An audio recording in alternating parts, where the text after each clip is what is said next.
download. Okay, and then I have to go live on Facebook and find. Oh, really? I have to sign up here. Okay. Day drinking.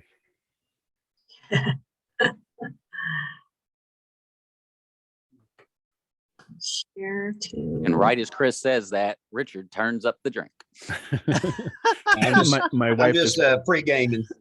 my wife gotta brought hydrate me in first. a cocktail. I made a coffee. She brings me in a cocktail. I think she's Trust me. convinced that I only give decent interviews when I'm half in the bag. Hey, trust me, Superman ain't flying on superpowers alone right now. All right. 1 second, I gotta save it. I gotta. No worries. Unlog. Behind I the have to do it- scenes are actually the funnest part of the whole thing, really. Yeah, it's so weird because I have to like log in as. I gotta log in as Javin so I can share it to his page. It's all right. So let's do this again.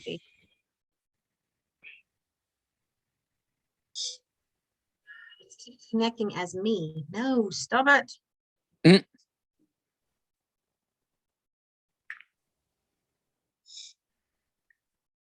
But Is there a little ticker going across everyone's page right now that says live interview has been delayed 5 minutes due to I know. blizzard coverage? That's about right, especially if you live in anywhere near Tennessee or another southern place. One snowflake, we got a news reporter on the scene. It's true. I mean, we do the same thing up here. The difference is it's like we're getting hammered. Yeah, I saw your pictures. Yeah, It's legit. right. Yeah, that I happens mean- down here. We shut the whole thing down. You don't have the infrastructure. You just don't have the plows. No, you don't. You just don't have it. Mm-mm. Like I was in Arkansas back in '96 during the winter, and they got an inch and a half of snow and nothing. The whole state shut down. And I had come down in my car and had snow tires on and was just putting around, doing my thing. And an inch and a half appears rain. That counts as rain. Mhm. And I got pulled over by a state trooper and he was like, "What the hell are you doing?" I'm like, I'm not from around here and neither is my car. This is no big deal. And he was like, "Okay, all right, be safe." And I just went about my way. And then Damn. I saw a statistic that the entire state of Arkansas only had like 3,500 plows. The entire state, 4 Damn. million people, however much it is, however many square miles. New Hampshire, which is like this big, right? 1 million people. I think they said we have like 4,000 plows for an Damn. area that's like 1/5 the size, So we can plow the entire state clean in 5 hours. And for the southern states, it takes them 5 days. They just don't have the trucks, Yeah, I mean, same thing. I came from New York City. I was born and raised in New York City. We got about Okay. 9. All right, it's preparing a live stream on Javin's page. So let me just double check that. Sorry, it took me forever to get in there. Sorry. No worry. Sorry. All right. You should be there. You're all set, Jack. We're live. Richard. All right. Good afternoon, everyone, and welcome to another exciting episode of the Written Undead podcast. I am Richard R. Rose, and with me, I have Angel Ramon, Patty Fry Roccio. I'm not doing it justice, but here we go. And we've got Jack Childress, aka Jack Funky Cold Medina. Okay. Wow. Okay. And and our our special guest today is the legendary Chris Philbrook, the creator of the Adrian's Written Undead universe and several other projects. And holy crap, we're excited to have you here, Chris. How you doing today? trying to come down from that hard sell. I'm doing well, thank you. I'm good. Good deal. Good deal. Well, we're all excited. I mean, you're one of my favorite authors, so I'm stoked to have you on this podcast. It's nice to finally virtually meet you. And so we have a few questions for you today. You up for it? My body is ready. All righty. Well, what got you into writing? What got you into what got you into this business in the first place? Drugs. I was Okay. doing a lot All of right. no. It started a long time ago. I backed into, kind of by accident, a job working in game development in the late 90s. I started out as a play tester and then worked in development for a miniatures game.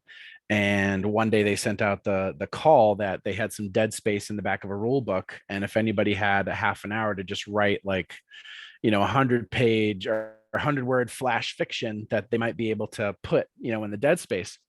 So, I wasn't doing anything at the time, and I wrote out, I think 5 or 6 of them, because it's 100 words is not that much, and sent them all in, and they put all of them in the book. And from that point on, they, every time there was a call for writing, they would just say, hey, if you got free time, bust out something, because a bunch of your other stuff's in the books. And I did that for a few years and had a whole bunch of stuff published through them, and wound up getting laid off, and always had the writing itch.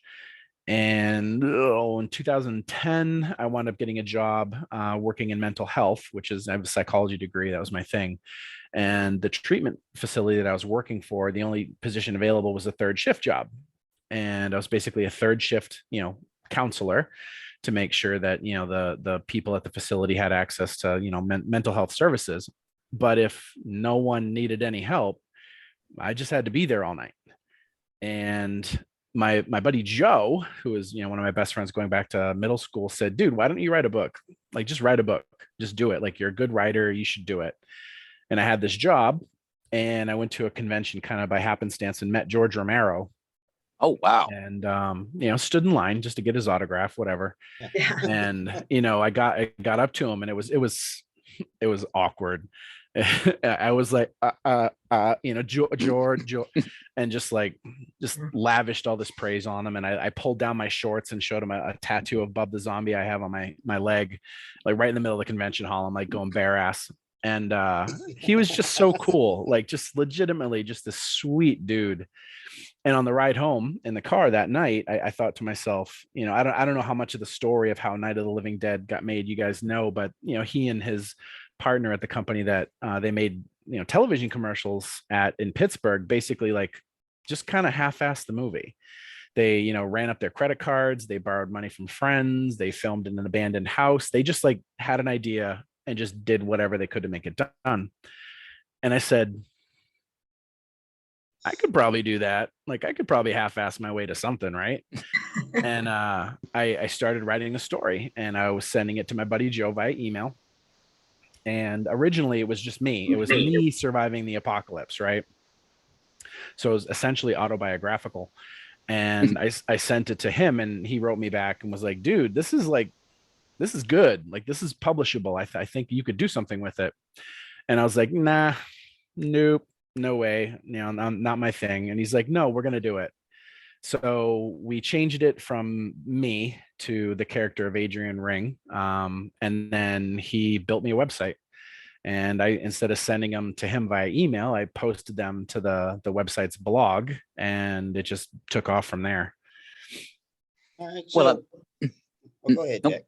Oh, well, I was just going to ask, when you started developing your extra characters, everyone that would be around Adrian, are any of those based on real people, just like Adrian pretty much was you? Yeah. A lot of the different people were either inspired by or built around experiences that people I know have had. So the big one that I tell people is Gilbert is more or less my father.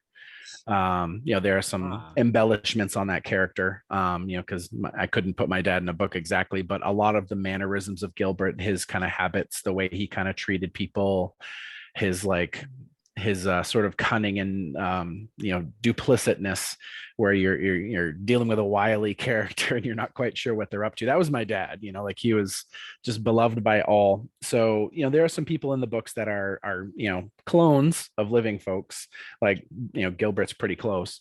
And then there are just some people that are named after friends, and there's elements of the character that I took from them. And then some of the characters in the story were actually made by readers. I had contests on my website back in the day, back in like 2011 or so, where, you know, if they did XYZ, they could get their name in a hat, and they got to develop characters. So Blake from the story, who shows up somewhere around like book, I think 3, Blake was made by a person on my website, a guy named Dan. And then Sylvia, the young girl who shows up pretty late in the series, around book 8, was also made by a reader on the website. Oh, that's neat. Yeah, it's fun. It's It is cool. cool. What about Adrian? Is he based on anyone? He is Him. me. He is me. If you have any like at all for that character, you would like me. I don't have the military experience that Adrian does. I did not serve, so I took a couple of friends of mine's military experience and basically overlaid you know, their military tenure into the character that was basically my personality, and some experiences from other people. Most of my uncles are in the military. But Adrian's like cadence and his humor and his like turmoil are largely me. Okay, I know it's good. But Adrian, he seems authentically a veteran, you know, in your writing and everything. So I was wondering where you got the, you know, where you got the research to actually build that character, because he does come off as very authentically Thank you. military. Yeah. That's a huge compliment for me. Thank you. So I went back to school for mental health when I was in my early 30s, late 20s, to specifically work with veterans. So the bulk of my research, you know, and papers that I wrote were about PTSD and traumatic brain injury and, you know, military organization. My minor was criminal justice, which is, you know, part and parcel with the military experience. And almost everyone in my family is in the military. All of my uncles were, 2 of my brothers were, like probably 5 out of my 10 close friends in high school went in the military. So I am surrounded by people who lived that life. And, you know, I'm not a veteran, obviously I didn't serve, but, you know, everybody around me did. And I tried to lean on them and ask them for advice and listen to the stories that they told, and tried to breathe as much of that, you know, genuineness into the character as possible. And I didn't get everything right. And, you know, there are some embellishments, and, you know, you have to change some stuff to make it read better than reality. But I tried. Well, hey, Richard, at least we know we've got your psychiatrist, you know, when you get out of the military. Yeah. Trust me, I've needed one for a while now, but yeah, we may be in touch. But yeah, okay. So you know, I was caught up on Mark Tufo's Zombie Fallout series at the time, you know, and so I reached out to people on Mark's website. It's like, hey, what's a good series, zombie series to start? You know, I needed something to listen to while I was running, and you know, I was at a loss as to where to go from there. And somebody mentioned Adrian's Undead Diary, and I'm like, okay. So, so I checked it out, and man, I got it. You know, I just went from one book to another, and then all the way up to I think it was book 8, and oh man, it's over. And so then, you know, I guess maybe a year, 2, 3, maybe a couple of years after that, I'm thumbing through Audible, and all of a sudden I see, oh crap, there's another Adrian's Undead Diary book. Not just the spinoff books, but you know, Adrian's back. What the heck? Yep. I mean, not that I'm complaining, mind you, but what caused you to do that? Plot twist. I wrote all 8 books of AUD in less than 2 years. Damn. I was in a manic writing phase. I was pushed by the website. I was, you know, thrilled by the success I was having online, and I just powered through it. The entire series was written in real time, so the dates that are on the entries are the actual days that writing went live. So if you look at that date and you look at the next date and you look at the next date, that is exactly how it came out. So if you look, some of those entries are a day or 2 apart for literally 2 straight years. So I was writing chapters every day and posting them, you know, 7 days a week.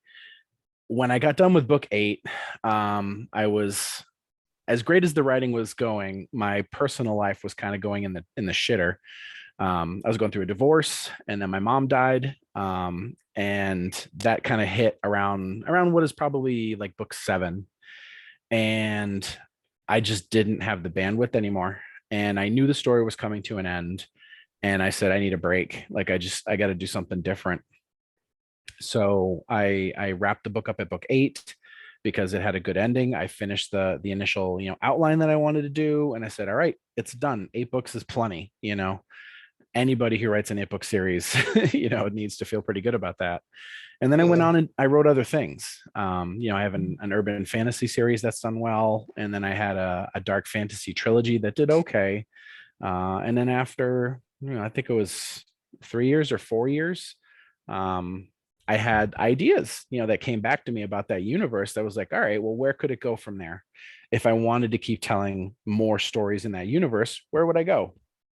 And, without giving too much away, the world of AUD at the end of book 8 ends with a very different situation than the beginning.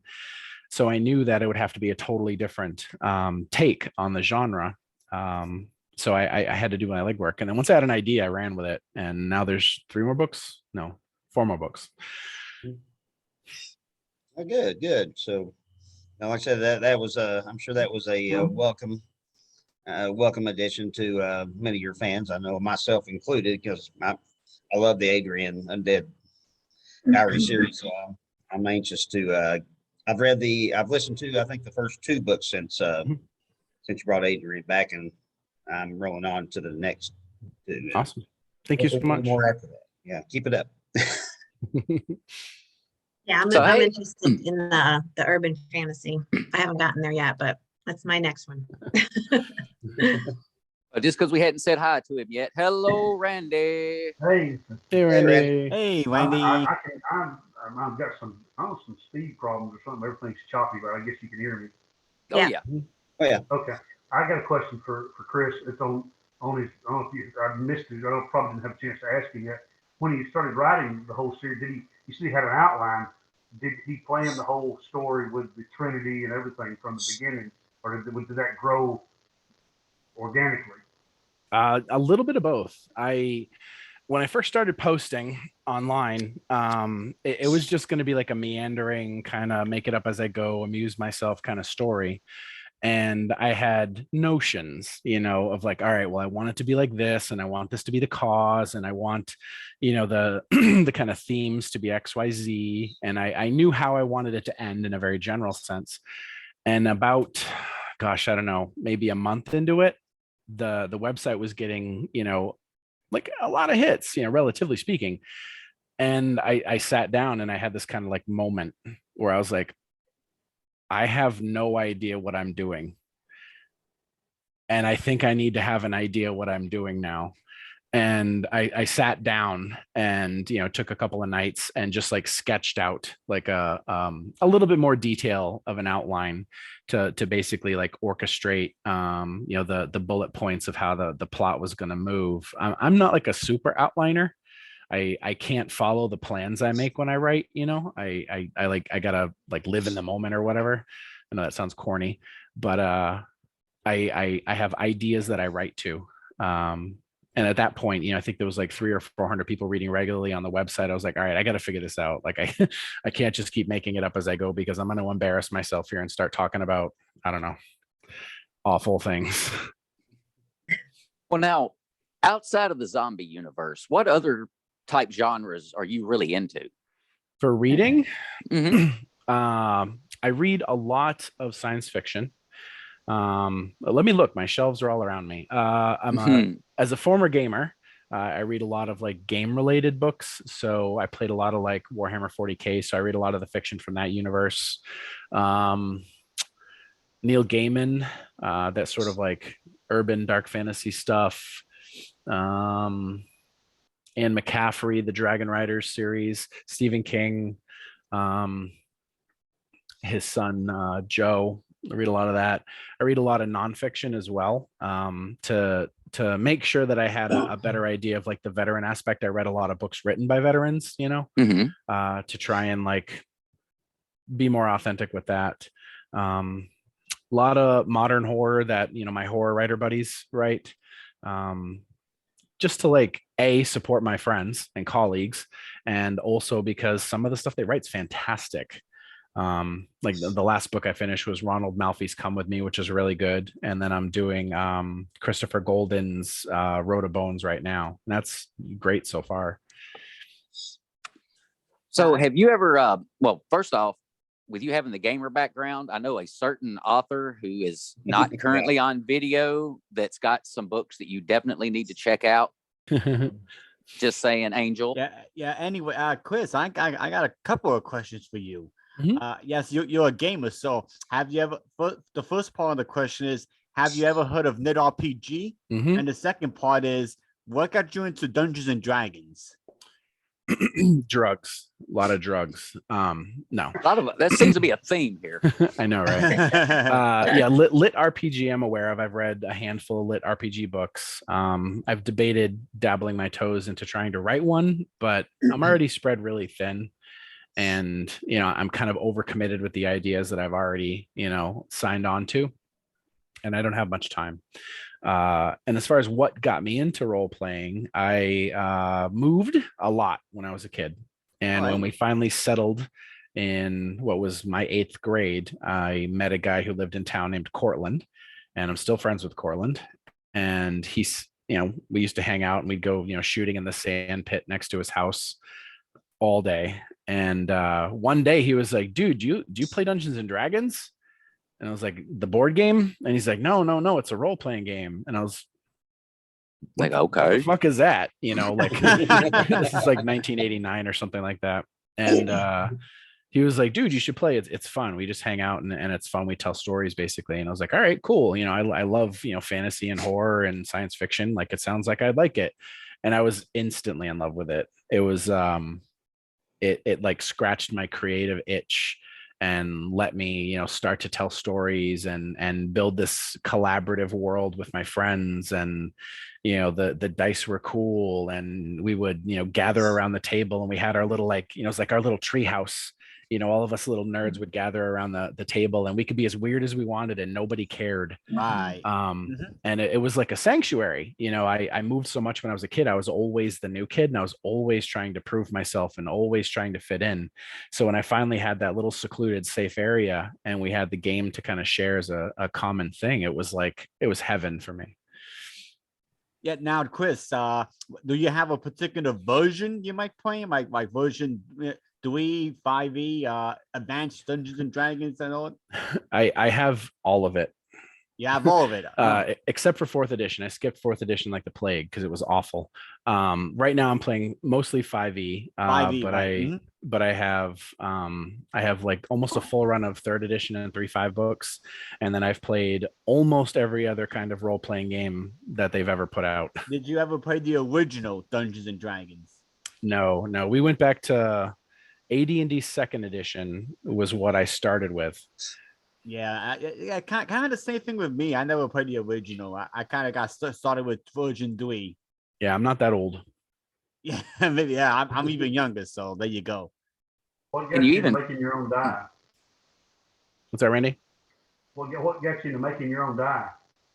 Making dice? Yeah. My wife.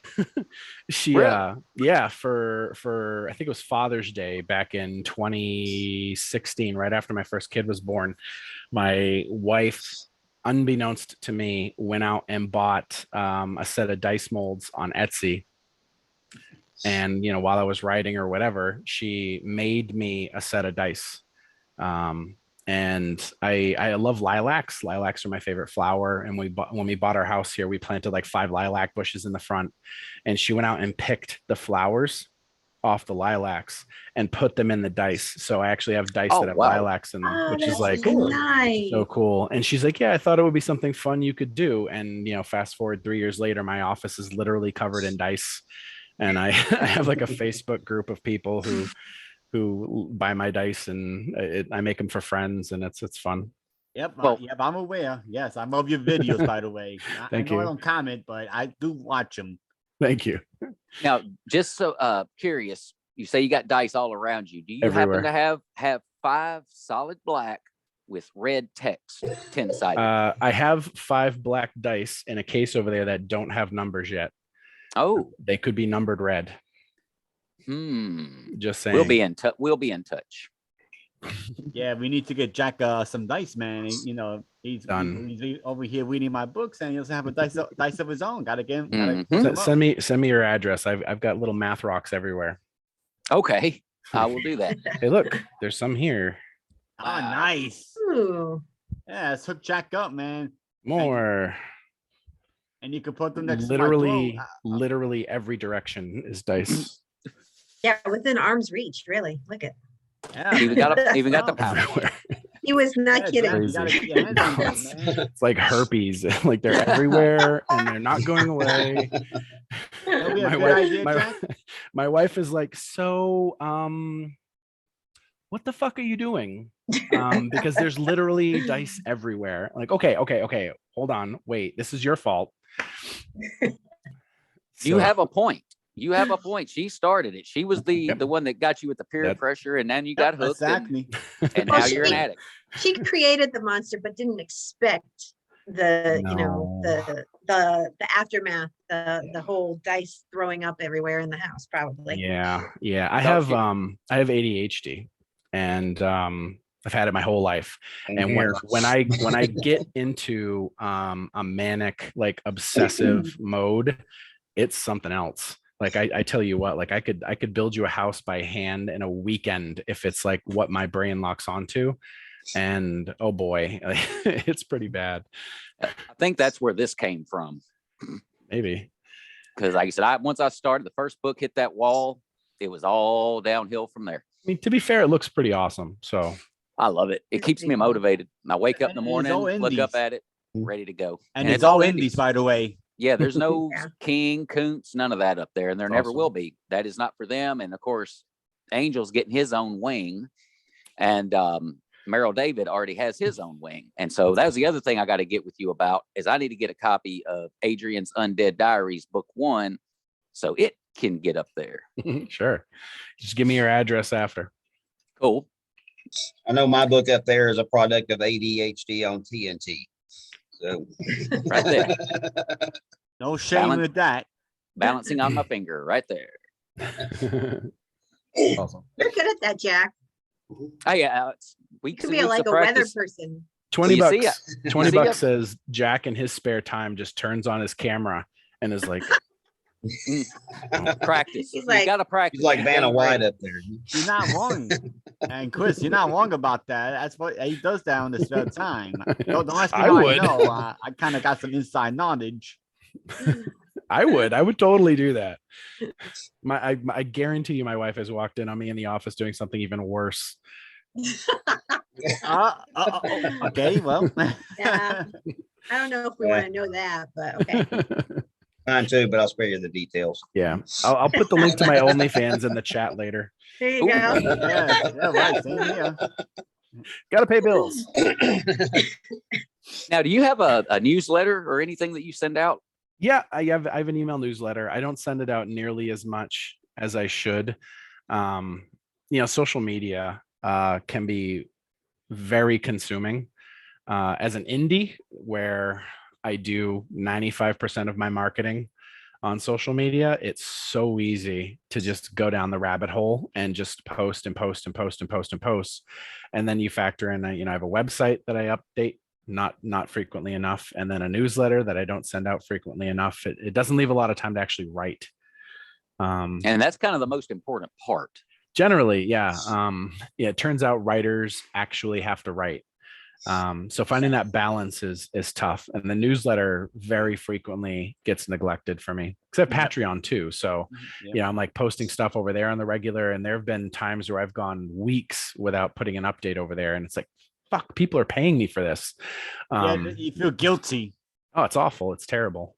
Twist. By the way, I want to ask you: do you have a word count that you're trying to aim on a daily basis, or do you just wing it? I was about to ask him that.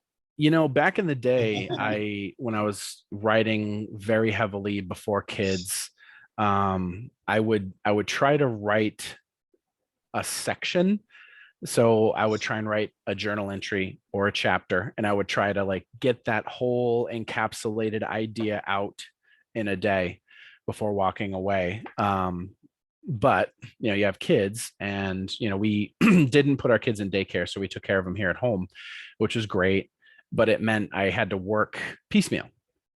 So, I would wake up, I would work for 2 hours, and then my wife would work for 2 hours, and I'd take the kid, and we just go back and forth. So once that started, it was basically like, just do the best you can. The last couple of weeks, got a new dictation software, which is what this headset's from, Dragon. And now doing the dictation, I'm able to write probably twice as fast as when I actually use the keyboard. Mhm. So I'm even on an abbreviated day, I can actually write a chapter without like killing myself too bad. Most of my chapters are on the shorter side. They're like 1,500 words or so.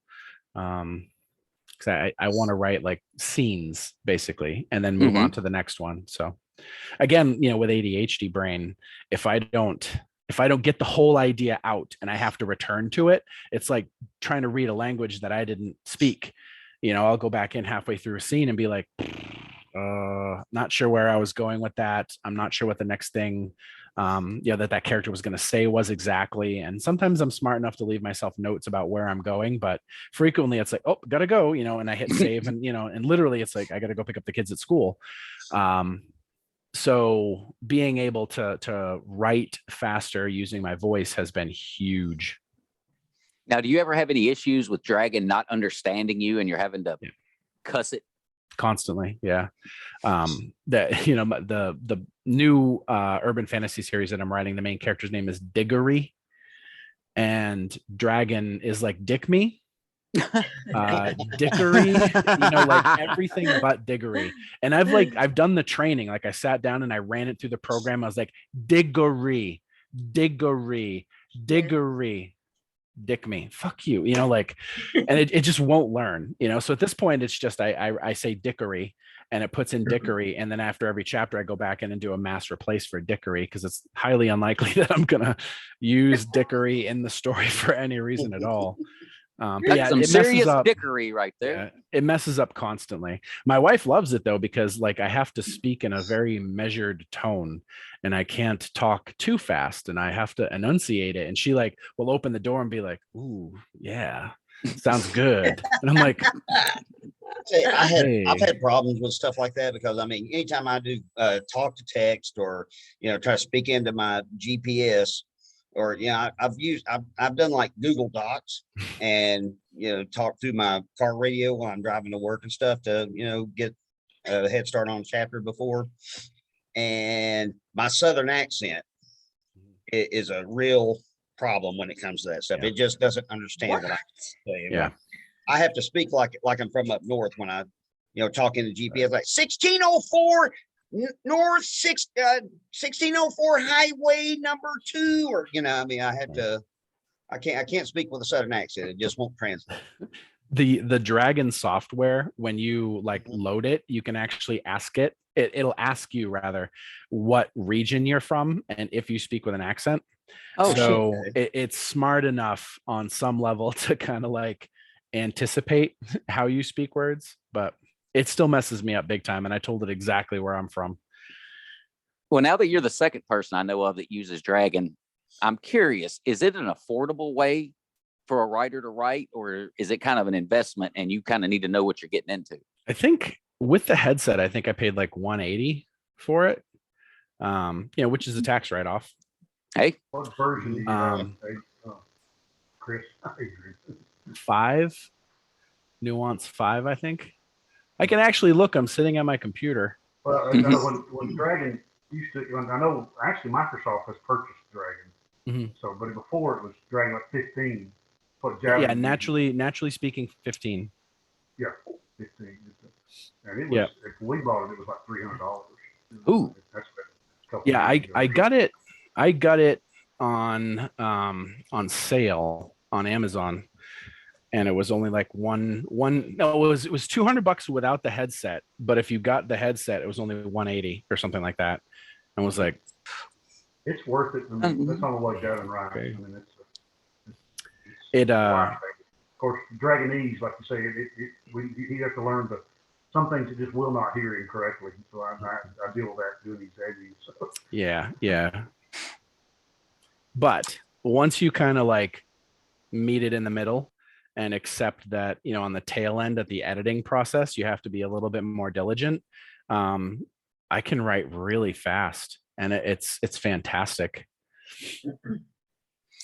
So going back to you talking about, like, you know, jumping up, having to run, take the kids to school. Do you ever find yourself on that trip just looking around and seeing people doing different things and go, you know what, I can incorporate that into part of a scene, or I can, you know, what that person's doing over there, that would be a funny moment for a zombie to jump them at the beginning of the apocalypse. Does that ever happen? Every day, all day. And I think that's just like the storytelling mindset, you know, like once you decide you're a writer or a script writer or a comedian and you're creating stories, I think by default we're always looking for input, you know, like raw material that we can, you know, cobble together to create stories out of. You know, a lot of the stuff that has appeared in my books have been direct lifts from experiences that, you know, people have shared that sometimes were completely unrelated. And it was like, oh, well, what if that happened here? You know, like that's a, you know, totally new idea. And then add zombies, great idea, you know, and then, you know, you're off to the races. You have a scene or a situation or a plot or, you know, a subplot. But this constant ideas, you know, and one of the things that I'm always trying to do in the zombie genre is like, who could we have surviving the apocalypse? You know, what kind of people, what kind of professions, what kind of locations, like what hasn't been done much, what hasn't been done right.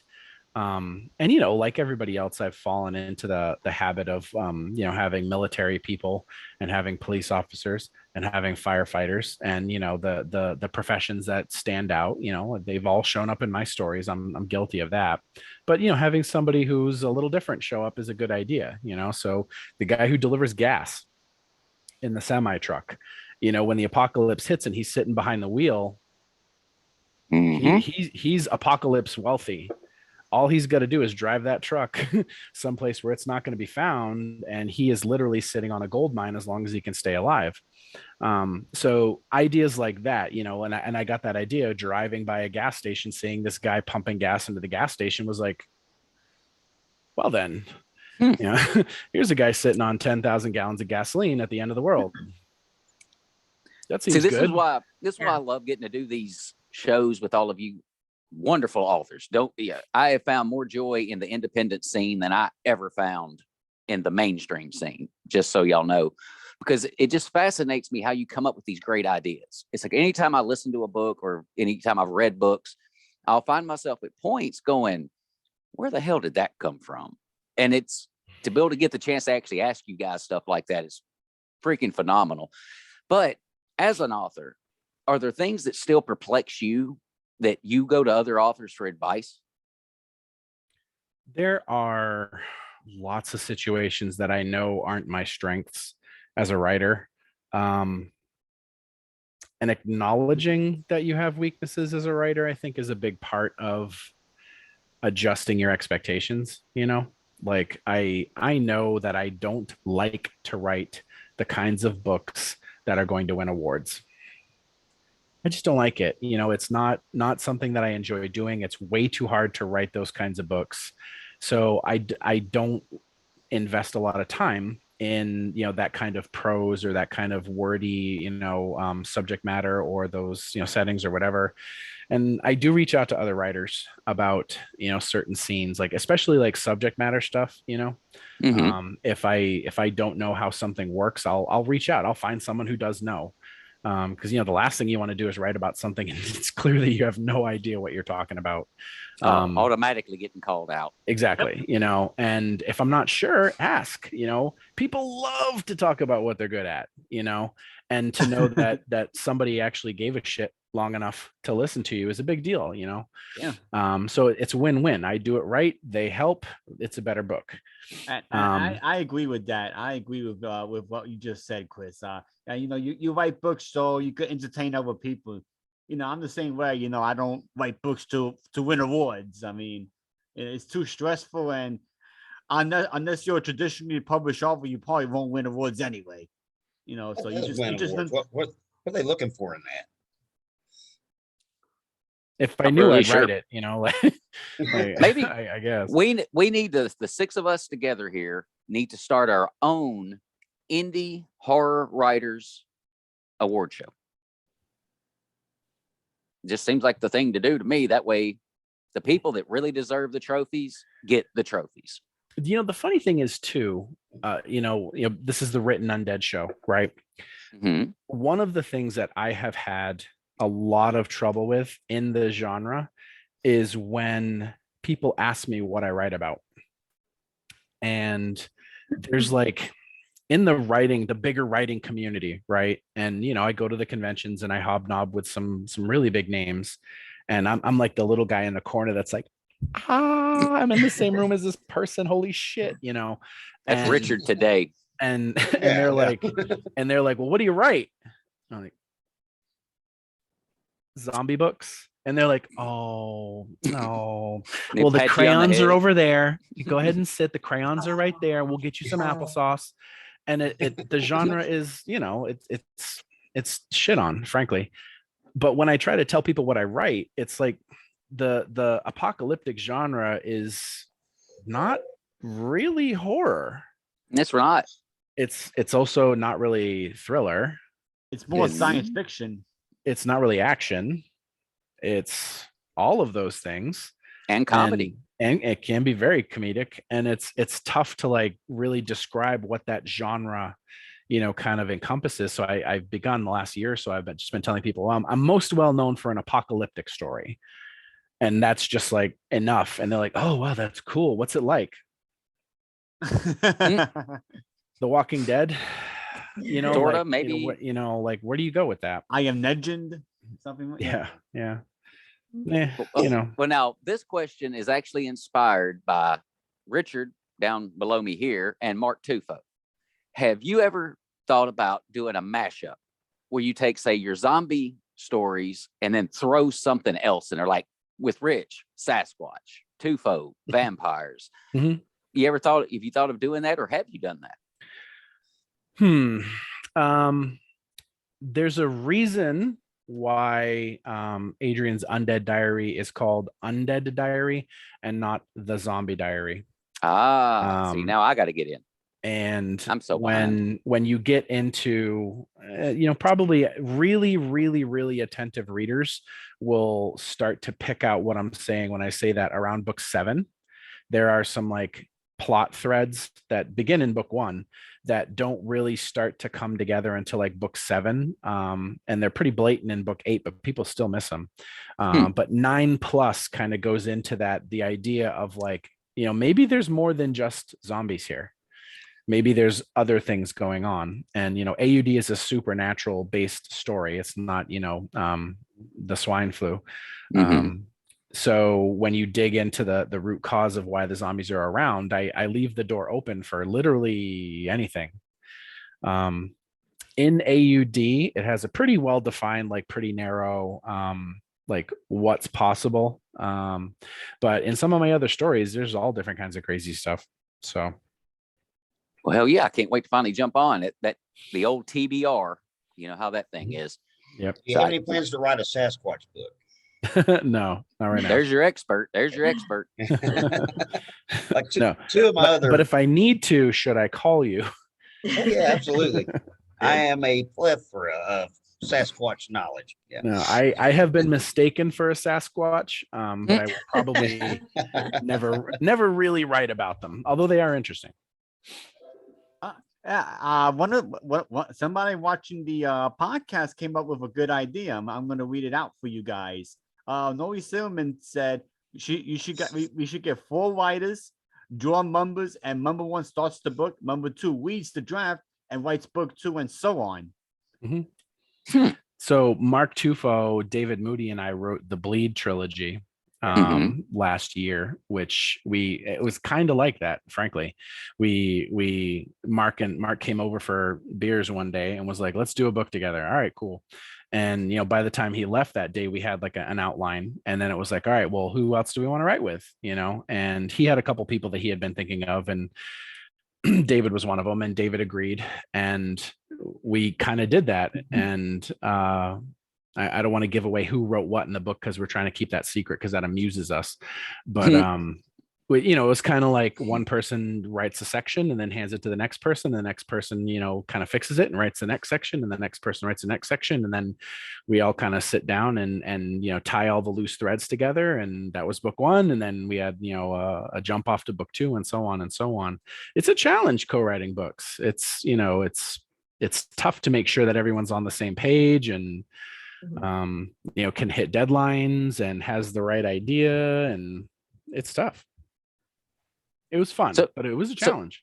Now, how do you feel about collaborations? Is that something you tend to mostly avoid, or are you kind of in favor of them? You just like to do them for the hell of it? I haven't, I did the trilogy with those guys. And then, I've published a few anthologies set in, the AUD universe where, that's kind of like collaborating. Someone comes up with a story idea and sends it in, and then I edit it and make it appropriate and, shoehorn it into the mythos, if you will.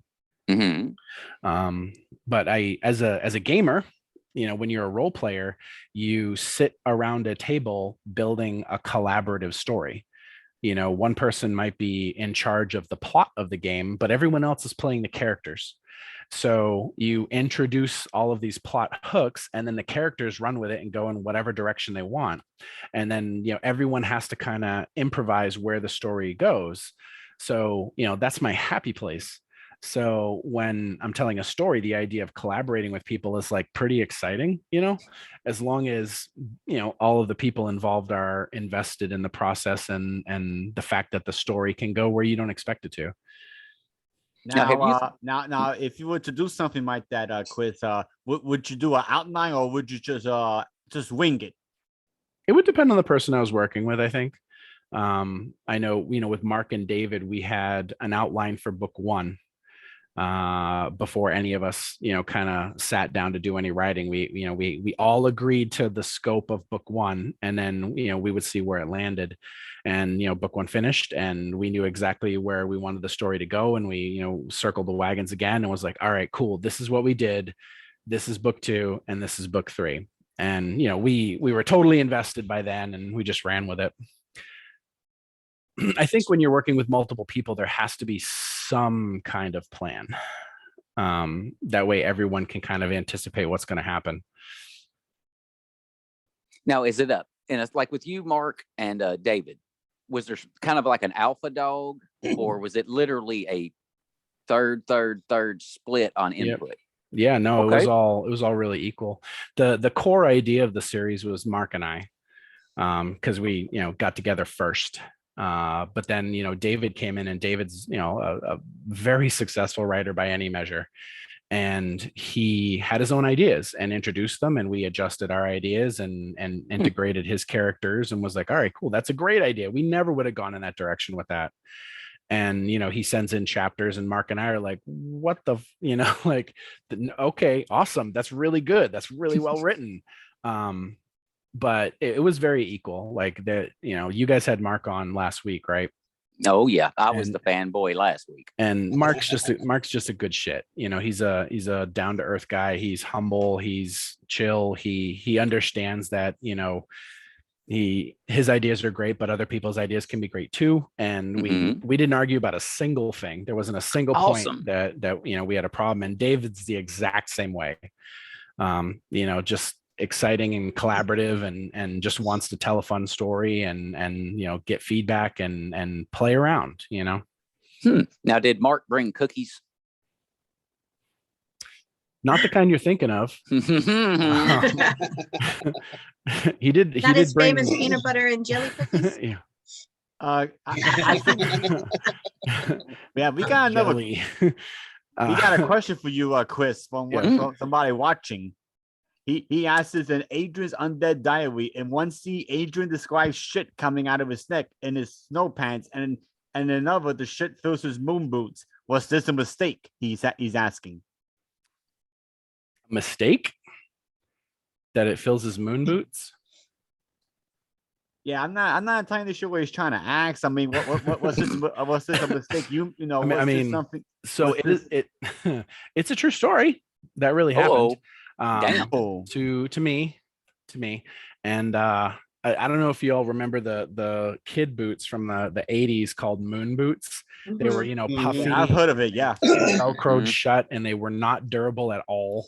And if you like rub them on anything sharp, they just tore open. But they were very warm. And there was a day where I wasn't feeling well in the winter and slipped on some ice and didn't make it to the bathroom. And it was like it was bad, and everything got thrown away. So some things you attempt to reclaim, other things you just call a priest for. Oh yeah. Right in the trash. It was awful. My mom, she was like, what happened? I don't know. I'm like 7, literally losing my mind, crying in the living room. But it worked out. This is why you tune in to the Written Undead podcast, because you never know what you're gonna find out. Yeah, that's right. That's right. And we have no censorship here on this show. No, we do That's not. right. Awesome. Everything is open. Thank God. I wouldn't even know how to censor myself. I'm awful at like any kind of etiquette. Hey, like I say, we fly by the seat of our pants, brother. Half when the we have show them. would be bleeped out. Mhm. Yeah, there's nothing wrong with that, man. That's why we did the podcast. No, it's no whole bar. Hey, I got one, and again, this time my inspiration comes from Angel Ramon. What's your thoughts on bacon? I like bacon. Like bacon? Yeah, I like bacon. Okay. I don't. Now, I do you don't like bacon or do you love bacon? Well, in a earlier phase of my life, I loved bacon. But I got my gallbladder out, look at Jack. and if I have too much bacon, it's like the snowsuit incident all over again. I was gonna say, Oh, okay. yeah, we So don't want that. I have You to don't want a toe moderate. pusher, right? Yeah, I have to. I don't have to push anything. No pushing is Oh. required. It's more like a squeegee day. Yeah, I have to moderate my fat intake. So I have a special place in my heart next to bacon or with bacon. It's the cholesterol piece. But yeah, bacon's good. Okay, then. So, what's the typical Chris Philbrook meal look like? Well, in the morning, I have a small breakfast, which is usually like a couple eggs on toast or a bagel with cream cheese, if you can find cream cheese right now. Right. Pretty mundane. I'll have a couple of hash browns, with an egg on top of it or something like that. On the weekends, when I have more time to like do something up, I might do like biscuits with gravy. Yeah. Or we'll make pancakes with the kids. No, not a huge breakfast guy. Lunch is usually like a sandwich or some leftovers. And then dinner, we try to cook fresh as much as possible, but our schedules are crazy. So a lot of times it's just, we'll throw a pizza in the oven. We have a, pizza stone, and we got a nice oven this year. So, we can make like some pretty badass home pizzas. But pasta, lasagna. I'm not a huge meat eater anymore. The rest of my family is mostly vegetarian. My wife's vegetarian. So my protein is, usually a small piece of chicken. Which is good. I mean, it's better for my heart, I guess. And then when I go out, I'll get like seafood or steak if we go to a restaurant. But which is, we haven't gone to a restaurant like but once in the last 2 years. Yeah. Yeah. New Hampshire's got some good seafood. I went there for the Hampshire Seafood Festival. Oh yeah, yep. Yeah, that was heaven on earth. I mean, Yeah, we are in the breadbasket of seafood. Lobster rolls. Well, what's your favorite bug to eat? Bug? That's what I call them. They're bugs. Oh, what, lobsters, you mean? Yeah. Oh, I like crab. I like crab, which we don't actually have up here. So my favorite seafood has to come from somewhere else. Lobster's cool. Lobster's fine. I like shrimp. Like for fish, I'm haddock. Like if I can get haddock, I'm in heaven. I love haddock. I'll have haddock. Never every had day. that. Never had It's haddock. good. Okay. It's on It's the good. list. It's my favorite. Cod's good too. Yeah, see, whitefish is pretty much my be all end all, unless it's some properly fried catfish. Catfish. And we got a little local place here in town, Top Hog Barbecue. Yeah. And it's the cleanest tasting catfish I've ever put in my face. We can't get catfish up here. Like What? I can't think of a single restaurant that you can get catfish on the menu. I'm gonna have to figure out a way It's to get not you very a frozen popular in care the East. package. It's not. Yeah. No. When I was down in Arkansas, I like catfish was everywhere, and it was like catfish. Like people actually eat that shit, and then you actually have it when it's well made, and it's like, oh, this is really good. Okay, I get it. And then you go home and you're like, does anybody have catfish? Yeah. Nope. Like, nope. No. Damn. No. We're gonna Lobster. have to figure out a way to get you a care package sent your way. Thank you. I'll send you some maple syrup back. There you go. Yeah. Now you really got me interested. So what do you got planned for the near future? Drugs. Again? Yeah, they're very inspirational. So workflow the last couple of years with COVID's been pretty crazy. We had the kids, both of them started school, and then we had to take them out of school, and daycare is really tough to find around here. So we've had the kids around a lot. So my writing schedule's been very upended, and it's very hard to hit deadlines. So I've just kind of had to accept that I'm going to do the best I can. That being said, I have the 13th book of AUD in process, which is about a third of the way done. And those write pretty quickly. So once I dedicate myself to that, I'll probably be able to bust that out in a couple months. First, before that, I'm doing the second book of my modern Lovecraftian horror story. Ooh. Which is the series is called The Darkness of Diggory Finch, or if you like Dick Me, Finch. And I'm trying to get the second book of that done first, and that's about half done now. And again, it's I'm in a good stride with it. And then after that, I have a bunch of other projects that have just been kind of simmering. I shelved my main urban fantasy series for a while because sales kind of trailed off by the 5th book, and it just didn't make sense to write a 6th or more just yet. Although it's picking up steam again, which is pretty cool. And then I've got a science fiction story that I wrote one book and it's like one and done, but people were like, more? So I really want to go back and revisit that universe. That being said, there's only so much time in a day.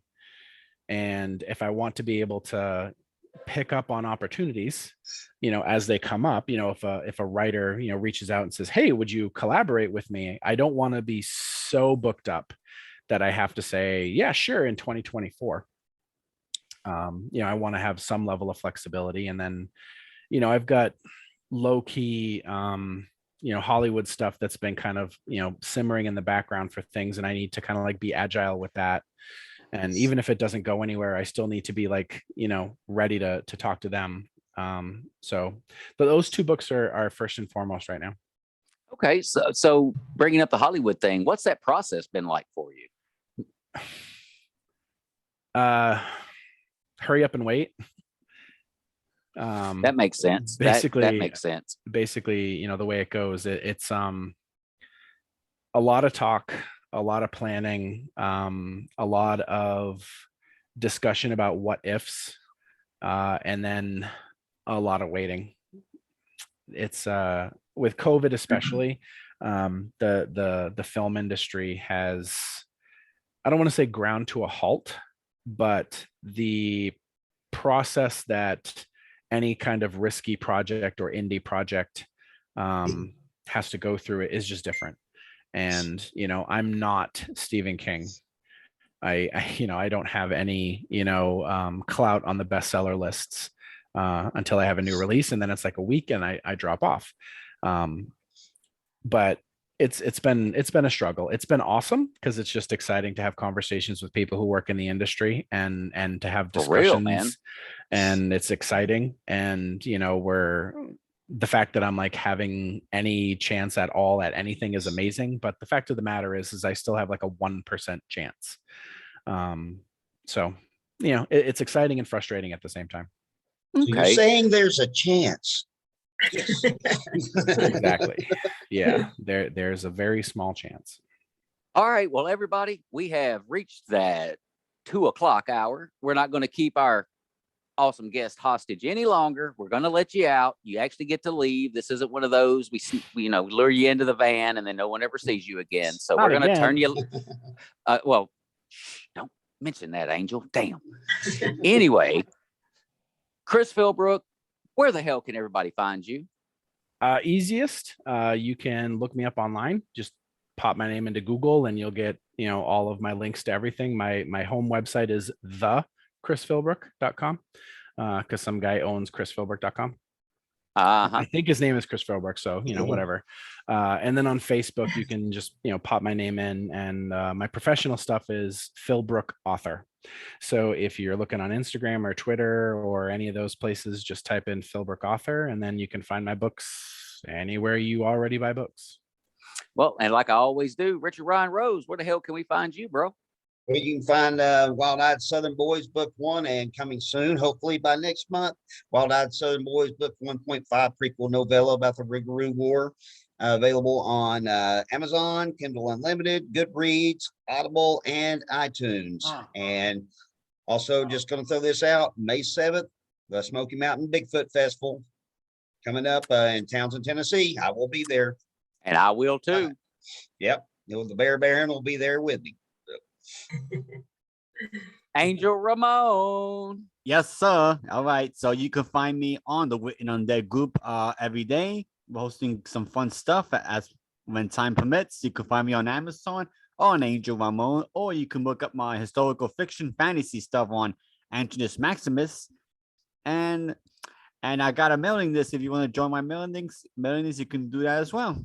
Other than that, just pop my name into Facebook and you can chat with me anytime you want. Fantastic.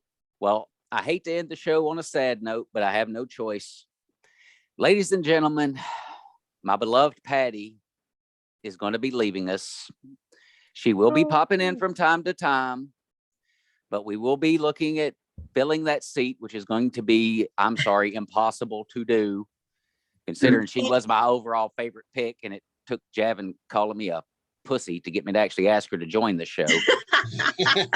And that's true story, by the way. Oh, well, that sucks. But Sounds Patty, like we Javin. love you. We love you to pieces. You have been such a wonderful part of this show. You have been our moral compass, so to speak. And it's just been wonderful having you on this show. I'm going to miss you so much, and I'll be looking forward to the next time you pop on with us again. It's just going to be a treasure and a treat for me when you do. But we know you're going to be out there keeping Javin's fan page under up to speed, helping out in the Written Undead, wishing the happy birthdays. But Patty, love you, girl. To the Written Undead fans, we love you. Thank you for tuning in. Chris, thank you so much for coming on with us today, because you're one of those we refer to as big fish. So having you on the line today has been absolutely a dream come true. And I will be jumping on board along with Rich, along with Randy, along with Patty, and everybody else that read your damn books. So with that, I'm Jack Childress. That's Richard Ryan Rose. Over there to my side is Angel Ramon, aka Angelus Maximus. Right there, not for the final time, but the last time for now, Patty Fry Raccio. And that's Chris Chris so much Philbrook. better now. It's a talent. So with that, peace out, everybody. Enjoy the rest of your Saturday, and we'll see you next week. Bye, guys. Take it easy, everyone. Bye, Patty.